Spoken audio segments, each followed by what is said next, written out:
എന്റെ പൊന്നു മക്കളെ, ഗുജറാത്തിത്തെ അവസ്ഥ ഒക്കെ കേട്ടാ നിങ്ങൾ ഞെട്ടിത്തരിച്ച് ഇല്ലാണ്ടാവും എന്നുള്ളതാ. എന്താ സംഭവം അറിയോ? ഗുജറാത്ത് കലാപം എന്നല്ല കേട്ടോ, അതവിടെ നിൽക്കട്ടെ. ഇത് മറ്റൊരു സാധനമാണെന്നുള്ളതാണ്. നിങ്ങൾ ഈ സമരസ് പഞ്ചായത്ത് എന്ന് കേട്ടിട്ടുണ്ടോ? ഈ സമരസ് പഞ്ചായത്ത് എന്ന് പറഞ്ഞാൽ എന്താ സംഭവിച്ചാല്, ഒരു പഞ്ചായത്തൊക്കെ തന്നെയാണ് ഒരു നാട്ടിലെ ഒരു വാർഡ്. ആ വാർഡിൽ ഒരു പ്രമാണിയായിട്ടുള്ള ഒരു വ്യക്തി ഉണ്ടാവും. ആ വ്യക്തി ഇങ്ങനെ റോട്ടിൽ കൂടെ നടന്നു പോണ സമയത്ത് ഏതെങ്കിലും ഒരു വ്യക്തിനെ കണ്ട ആൾക്ക് തോന്നുകയാണ് ആ പോണ പഞ്ചായത്ത് പ്രസിഡന്റ് ആവാനുള്ള ഒരു ക്വാളിറ്റി ഒക്കെ ഉണ്ടല്ലോ എന്നുള്ളത്. അങ്ങനെ ആളങ്ങോട്ട് തീരുമാനിച്ചു കഴിഞ്ഞാല് ഓൻ ആരാന്നറിയോ? പിന്നെ പഞ്ചായത്ത് പ്രസിഡന്റാണ് അല്ലെങ്കിൽ പഞ്ചായത്ത് മെമ്പറാണെന്നുള്ളതാണ്. എന്റെ പൊന്നെ, വലിയൊരു കോമഡിയാണല്ലേ. എന്നാ ഇതുവരെ കേൾക്കാത്ത ആൾക്കാർക്ക് ഇതാ വെച്ച് തരികയാണ്, കേട്ടോളി. ഫുള്ള് കണ്ടിട്ട് പോയാൽ മതി നിങ്ങൾ. ഗുജറാത്തിലെ അഹമ്മദാബാദിനടുത്തുള്ള ഖെഡ ജില്ലയിലെ കനിഷ് എന്നുള്ള ഗ്രാമപഞ്ചായത്തിലേക്കാണ്. ഗ്രാമപഞ്ചായത്തിൽ പോയപ്പോഴുള്ള ഒരു കഥ പറയാം. അവിടെ പഞ്ചായത്ത് പ്രസിഡന്റ് എന്ന് പറയുന്നത് നിരുപമ ബെൻ പട്ടേൽ എന്നാണ് അവരുടെ പേര്. അവർ ഠാക്കൂർ വംശജയായ ഒരു പഞ്ചായത്ത് പ്രസിഡന്റാണ്. 2013 പോകുന്നത്. നരേന്ദ്രമോദി മുഖ്യമന്ത്രി ആയിരിക്കുന്ന സമയത്താണ് അവിടെ ചെല്ലുന്നത്. അവിടുത്തെ ആ പഞ്ചായത്തിന് ഒരു പ്രത്യേക പേരുണ്ട്, സമരസ് പഞ്ചായത്ത് എന്നാണ് അതിന്റെ പേര്. അങ്ങനെ ഗുജറാത്തിലെ ആനന്ദ് ജില്ലയിലെ പല സ്ഥലങ്ങളിലും സമരസ് പഞ്ചായത്തുകളുണ്ട്. ഈ സമരസ് പഞ്ചായത്ത് എന്ന് പറഞ്ഞാൽ ഇപ്പൊ നമുക്കറിയാം, ഇവിടെ നമുക്കൊരു പഞ്ചായത്തിൽ അധികാരം കിട്ടുമ്പോൾ 17 വാർഡ് ഉണ്ടെങ്കിൽ 17 വാർഡിലും നമ്മൾ സ്ഥാനാർത്ഥികൾ മത്സരിച്ച് 2 പേരിൽ ഒരാൾ അല്ലെങ്കിൽ 10 പേരിൽ ഒരാൾ ജയിക്കും. പക്ഷെ ഈ സമരസ് പഞ്ചായത്തുകളിൽ അങ്ങനെയല്ല. അവിടെ എങ്ങനെയെന്ന് വെച്ചാൽ അവിടുത്തെ ഈ പഞ്ചായത്തിനകത്ത് ഓരോ വാർഡിലുമുള്ള ജമീന്ദാർമാർ തീരുമാനിക്കും ഇവിടെ ഇന്ന ആളാണ് സ്ഥാനാർത്ഥി എന്ന്. ഒറ്റ സ്ഥാനാർത്ഥിയെ കാണുള്ളൂ. അങ്ങനെ ഒറ്റ ഇടത്തും ഈ പഞ്ചായത്ത് മുഴുവൻ ഇലക്ഷൻ നടക്കില്ല. ഇലക്ഷൻ നടക്കാതെ എല്ലാ 17 വാർഡുകളിലും തെരഞ്ഞെടുക്കപ്പെടുന്നതിന് പ്രത്യേക സമരസ് പഞ്ചായത്ത് എന്നതിന് പേരുണ്ട്. അതിന് പ്രത്യേകം 10 ലക്ഷം രൂപ അവർക്ക് സമ്മാനം കിട്ടും. അത് സ്ത്രീകളുടെ പഞ്ചായത്താണെങ്കിൽ അതിന് തുക കൂടും. അപ്പൊ അങ്ങനെയുള്ള ഒരു സമരസ് പഞ്ചായത്തിലാണ് ഞാൻ പോയത്.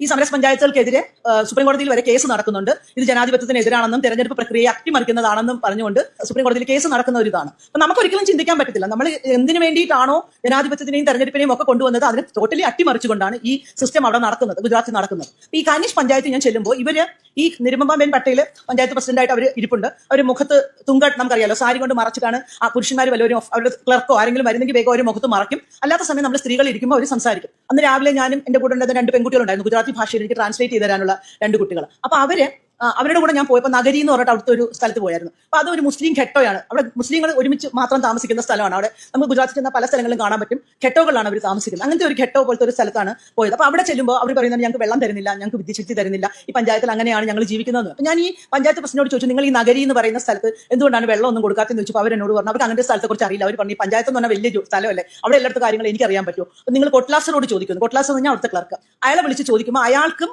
അങ്ങനെ ഒരു സാധനത്തെ കുറിച്ച് അറിയില്ലെന്നാണ് അയാൾ പറയുന്നത്. ഇങ്ങനെയൊക്കെ ഇവരോട് സംസാരിച്ചുകൊണ്ട് ഇവരോട് ഞാൻ 4ാം ക്ലാസ് വരെ പഠിച്ചിട്ടുണ്ട്, എനിക്ക് അതുകൊണ്ട് ഒപ്പിടാൻ പറ്റും, വേറെ ഒന്നും വായിക്കാനൊന്നും അറിഞ്ഞൂടെ, പഞ്ചായത്ത് പേപ്പറൊന്നും വായിക്കാനൊന്നും അറിയില്ല, അതെല്ലാം അയാൾ ചെയ്യുന്നവരെ.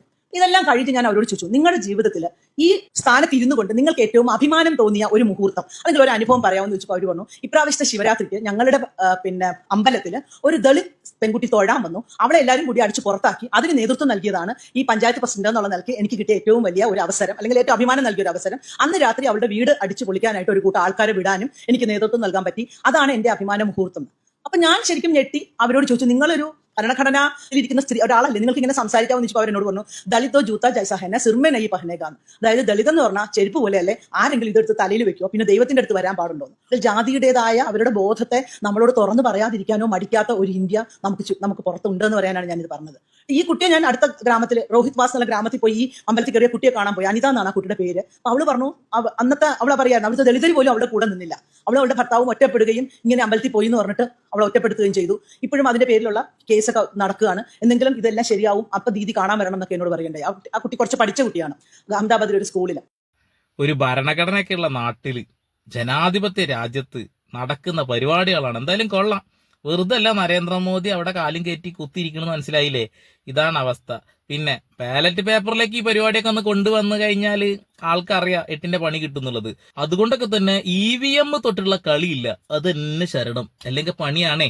ഇനി എന്റെ പൊന്നു മക്കളെ, നിങ്ങളൊന്നും മനസ്സിലാക്കണം, ഈ നാട്ടിലാണ് നമ്മൾ ജീവിക്കുന്നത് എന്നുള്ളത്. ഇതൊന്നും കൂടാതെ EVM ഒക്കെ ഉള്ള സ്ഥലത്ത് തന്നെ നരേന്ദ്രമോദിയുടെ BJPക്കാരെന്താ ചെയ്യുന്ന അറിയില്ലേ?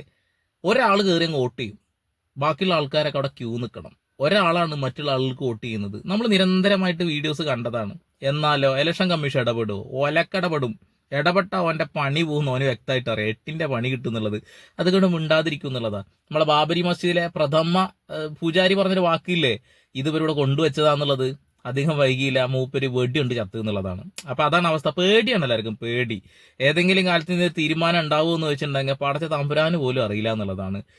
നിങ്ങളെന്തായാലും കൂടെ കൂടിക്കോളി, നമുക്ക് ഇങ്ങനത്തെ ഓരോ സാധനങ്ങളൊക്കെ കുത്തിപ്പോക്കാം.